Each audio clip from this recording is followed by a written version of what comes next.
안녕하세요. 나에게 낭독입니다. 오늘은 김미경 선생님 지음 우리 학교 출판 청소년을 위한 비폭력 대화 중 마음의 고속도로 챕터를 낭독하겠습니다. 누군가로부터 넌 왜 그래? 라는 말을 들으면 머릿속에 어떤 생각이 떠오를까요? 뭐가 문제지?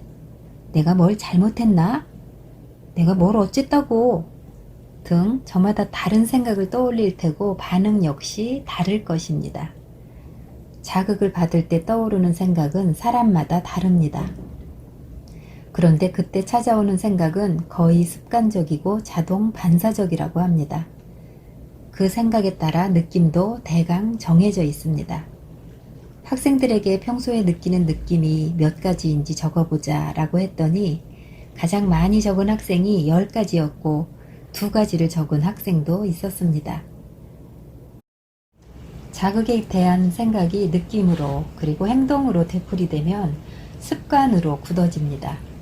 느낌을 다루는 데는 놀랐던 것, 무서웠던 것, 화가 났던 것, 슬펐던 것, 불안했던 것, 괴로웠던 것 등을 기록하고 저장해 둘 뿐 아니라 그 순간 자신이 보인 반응들마저 충실하게 간직합니다. 그래서 어떤 자극이 오면 그와 비슷한 반응을 되풀이하게 됩니다. 그렇게 되풀이하면 뇌에는 그 방향으로 길이 생깁니다. 비슷한 자극이 올 때 곧바로 그쪽으로 달리게 되지요. 그러면 고속도로처럼 그쪽으로 길이 뻥 뚫리게 됩니다. 평소 자극을 받으면 쉽게 화를 내고 상대를 비난하는 사람은 마음의 고속도로가 그 방향으로 나 있어서 자극을 받을 때마다 그렇게 말하고 행동합니다. 자극에 우울한 반응을 보이는 사람은 쉽게 위축되거나 슬퍼하게 되겠지요. 저의 경험을 한 가지 이야기해 볼까요? 저는 낮잠을 자고 나면 늘 마음이 울적했습니다. 그럴 때마다 음식을 찾아 먹었습니다. 배가 고플 때는 물론 배가 부를 때도 먹었습니다. 하지만 먹고 나서도 가슴은 여전히 허전했습니다. 그리고 울적함의 강도가 점점 높아지면서 까닭 모를 슬픔으로 변했습니다. 그래서 낮잠을 자는 것이 두려워졌습니다. 하루는 그 느낌들이 어떻게 변하는지 지켜봤습니다. 낮잠에서 깨어났을 적에는 허전하고 찜찜한 기분이 울적함으로 바뀌었다가 슬픔으로 변해갔고 슬픔이 한동안 지속되다가 공허하고 외로운 느낌으로 남았습니다. 왜 그럴까? 아무런 일도 없고 생각도 없는데 왜 이런 느낌들이 솟아날까? 하고 낮잠과 관련된 일을 더듬다 보니 어린 시절의 기억이 떠올랐습니다. 어린 시절 낮잠에서 깨어나 울고 있는 어린아이 모습이 보였습니다. 깜깜하고 텅 빈 방 안에는 혼자였습니다. 무섭기도 하고 허전하기도 해서 엄마를 부르며 울었지요. 그때 재수없게 왜 우냐? 하며 혼내는 외삼촌이 나타났습니다. 그 당시 느꼈던 무서움, 두려움, 허전함, 외로움, 공허함, 슬픔이 뇌에 깊게 새겨져 오랜 시간이 지난 후에도 낮잠과 함께 나타난 것입니다. 낮잠과 관련한 어린 시절의 기억을 떠올렸을 때 그 당시 나에게 무엇이 필요했을까 찾아보았습니다. 저에게 필요했던 것은 어머니로부터 상징되는 사랑, 돌봄, 관심 등이었습니다. 그 기억을 찾고 난 후부터는 신기하게도 낮잠을 자고 일어나서도 전처럼 우울해지지 않았고 음식을 마구 먹는 습관도 사라졌습니다. 위 예를 통해서 알 수 있듯이 어떤 자극을 받을 때 자신이 어떤 생각을 하고 그로 인해 어떤 느낌이 일어나는지 그래서 어떻게 반응하는지를 아는 것이 중요합니다. 화가 나거나 슬프거나 혼란스러워서 어찌할 바를 모를 때일수록 더욱 찬찬히 몸과 마음을 살펴보세요. 그러다가 과거의 특정 기억과 만나면 그때 느꼈던 느낌이 지금까지도 나를 흔들고 있다는 것을 알 수 있습니다. 그것을 알게 되면 반사적으로 반응하는 횟수가 차츰차츰 줄어듭니다. 다음은 16세의 남학생의 이야기입니다. 저는 사람들에게 서운함을 느껴서 자꾸 토라지는 것이 고민이었어요. 서운한 느낌이 들면 입을 다물고 마음의 문을 닫아버리곤 했어요. 그래서 누구랑 친하니? 라고 물으면 선뜻 그 친구의 이름을 말할 수가 없었어요. 제 마음을 알아주는 친구가 없어서요. 선생님이 저한테 서운한 마음이 들 때면 느낌 일지를 써보라고 하셨어요. 그래서 선생님이 가르쳐 주신 대로 종이 한가운데에 가로로 긴 줄을 긋고 그 줄을 기준으로 위에 있는 공간에 아래부터 시작해서 1부터 10까지를 세로로 썼어요. 그리고 숫자 옆에 필요로 하는 것을 충족했을 때의 느낌을 적고 아랫부분에도 똑같이 1부터 10까지 쓰고 필요를 충족하지 못했을 때 느낌을 표시했어요. 그리고 나서 느낌의 강도에 따라 점의 높낮이를 정하고 그 느낌을 적었어요. 그리고 그 점들을 선으로 이어봤더니 물결이 하늘 위로 올라가다가 아래로 내려갔다가 하는 모양이 되더라고요. 선생님의 말씀대로 느낌 물결이 그려졌어요. 고마움, 우울함, 즐거움 등 어떤 느낌이 일어날 때마다 그 느낌을 선 아래로 표시했어요. 그리고 그 옆에 그런 느낌이 생길 때 어떤 생각을 했는지, 몸에서는 어떤 감각이 일어났는지도 적어봤어요. 느낌 일지를 쓰기 전에는 이런 말들을 자주 했어요. 너 때문에 열받아. 너 때문에 우울해.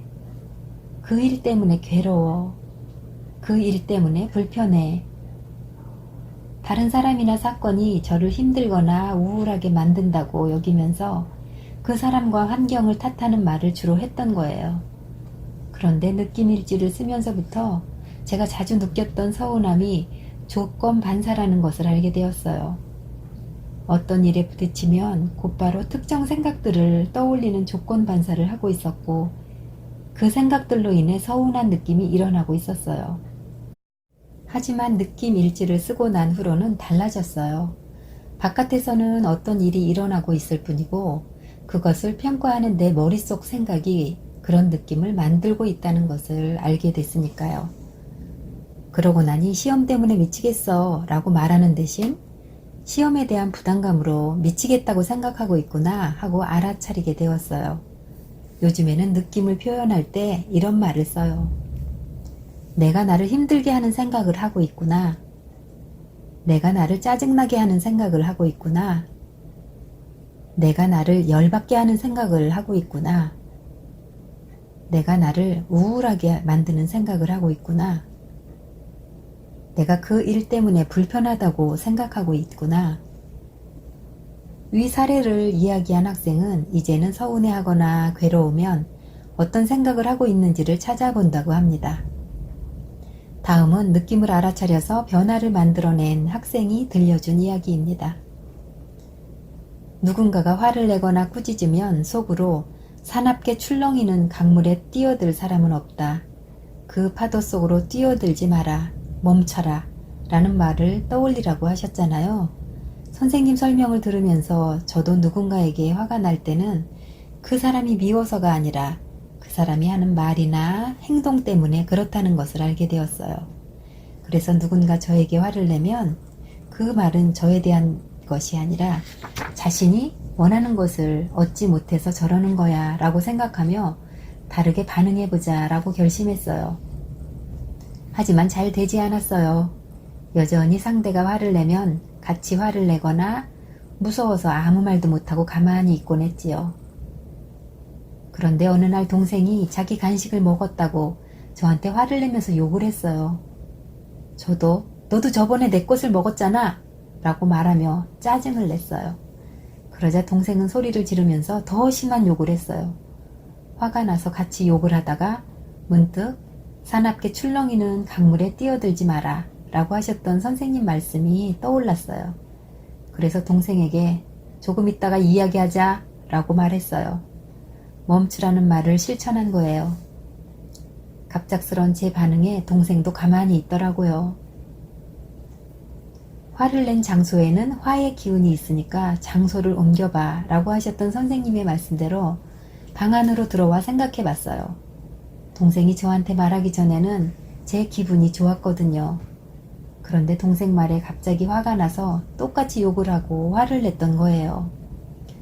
말도 없이 동생 간식을 먹어서 미안한 마음도 있었지만 저도 그랬으면서 라는 생각이 들어 화가 났던 거지요. 이 경험으로 감정 전염에 대해 알게 되었어요. 멀쩡히 있다가 동생이 화내고 욕한다고 같이 화를 내고 욕을 했단 말이지. 감정이 전염되었구나 하는 생각이 들었어요. 그러고 보니 저는 늘 다른 사람의 감정에 영향을 많이 받았어요. 엄마가 우울해하면 덩달아 시무룩해지고 아빠가 화를 내면 같이 화가 나거나 무서워지고 병에 전염될까봐 조심하면서도 감정 역시 전염된다는 것에 대해서는 전혀 생각하지 못했던 거예요. 그 사건으로 더 이상 다른 사람들 감정에 휩쓸리지 말라고 다짐했어요. 놀랍게도 동생과 그 일이 있은 후부터는 화가 났을 때 바로 말하거나 행동하지 않고 멈추는 일이 점차로 늘어났어요. 내가 화가 났을 때도 또 상대가 화를 낼 때도 마음속으로 스스로에게 말해요. 그만하자 라고요. 그러면 올라갔던 열이 내려와요. 참 신기한 일이에요. 고속도로는 목적지까지 빨리 가기 위한 도로입니다. 빨리 가는 것은 몸과 마음에 부담을 줍니다. 그래서 중간중간 휴게소가 있습니다. 느낌이 만들어 놓은 고속도로에 들어선 것을 알아채면 한번 멈춰보세요. 그리고 그 느낌을 몸으로 느껴보세요. 그때부터 변화를 향해 가고 있는 새로운 길이 열립니다. 우리가 느끼고 생각하고 말하고 행동하는 것은 뇌와 연관이 있습니다. 어떤 자극이 오면 감정을 느끼는 뇌가 작용하여 화를 내기도 하고 울기도 합니다. 이때 자신이 어떤 상태인지를 알아차리지 못하면 그 느낌은 강도가 점점 높아집니다. 그러나 화가 치솟고 절망적인 순간에도 지금 내 마음이 이렇구나 하고 알아차리면 뇌에서는 이제까지와는 다른 움직임이 일어납니다. 편도체에서 일어나고 있는 혼란을 전두엽 앞부분에 있는 뉴런들이 조용히 가라앉힙니다. 그래서 위로 폭발할 것 같은 화도 밑으로 가라앉고 바닥으로 곤두박질 칠 것 같은 절망감도 강물처럼 부드럽게 흘러갑니다. 이런 일을 하는 전두엽 뉴런의 활성화는 우리가 얼마나 자주 내 느낌을 알아차리고 보살피느냐에 달려 있습니다. 몸의 근육을 만들려면 꾸준히 운동을 해야 하듯이 마음의 근육을 만들려면 내 마음에서 일어나는 느낌을 자주 들여다봐야 합니다. 다음은 행복 출석부를 통해 종례 시간마다 느낌을 표현하는 어떤 학급의 이야기입니다. 조회나 종례 시간에는 전달 사항을 듣거나 집에서 작성해온 서류를 제출하곤 했어요. 조회 시간도 그렇지만 종례가 길어지면 괴로워요. 종례 시간이면 아이들 목은 유리창 바깥으로 향하고 발 한쪽은 벌써 의자 밖으로 나와 있거든요. 그래서 선생님이 종례를 길게 하면 짜증이 나요. 그런데 새로운 담임 선생님은 행복 출석부를 부르겠다고 하시더니 느낌말이 가득 적혀있는 종이를 우리에게 주셨어요. 선생님이 이름을 부르면 우리는 그 종이에서 느낌을 찾아 번호로 답하라고 하셨어요. 처음에는 모두들 참 특이한 분이셔 라고 했는데 시간이 흐를수록 행복 출석부에 익숙해지고 있어요. 우울하다, 괴롭다, 짜증이 난다 이런 말을 하기가 힘든데 번호로 부르니까 어떤 느낌인지 부담 없이 말할 수 있게 되었어요. 그리고 그렇게 느낌을 찾다 보니 평소에도 느낌에 관심을 갖게 되었어요. 내 안에서 일어나고 있는 생각이나 느낌을 보는 것은 마음을 보는 것입니다. 일어나고 있는 것을 억누르거나 감추지 않고 담담하게 바라봅니다. 거울을 들여다보듯이 있는 그대로를 봅니다. 판단이나 평가 없이 그냥 가만히 생각이 흐르는 것을 지켜봅니다.